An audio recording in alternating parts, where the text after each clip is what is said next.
Labdien, mani sauc Andrejs, es esmu no iespējamās misijas 5. iesaukuma, un šodien ir 5. dienas vakars. Īstenībā pēc šīm visām 5 dienām es varu droši secināt, ka es šeit jūtos labi.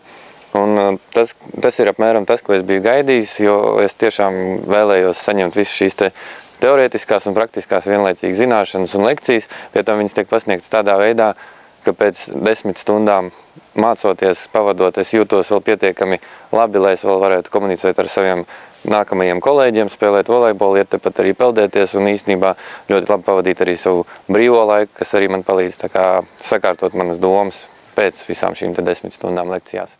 Pārgājiens, manuprāt, būs ļoti interesanti pieredze tam, kā cilvēku grupa, kas viens otru pazīst tikai 5 dienas, vienojas noteiktu mērķu izpildīšanai, un tas būs, manuprāt, būs ļoti interesanti, tāpēc, ka man apkārt ir ļoti talantīgi cilvēki, kuriem ir ļoti izteiktas gandrīz visas iespējamās prasmes, un pie tam katram no viņiem, un es domāju, ka mēs izpildīsim visus šos uzdevumus, un mēs viņus izpildīsim pat daudz labāk, nekā tas īstenībā pat būtu vajadzīgs. Un līdz ar to es skatos uz šo pārgājienu ar lielu prieku, jo arī tas ir viens no veidiem, kā mēs visi varēsim atpūsties no šī, teiksim, mūsu smadzeņu nodarbināšanas. Un mēs tur vairāk staigāsim, darbosimies ar rokām, ar kājām un tā tālāk, un mūsu smadzenes ļoti labi atpūtīsies, un es domāju, ka mēs arī lieliski tiksim šajā pārgājienā sagatavoti nākamajai nedēļai un nākamajam posmam.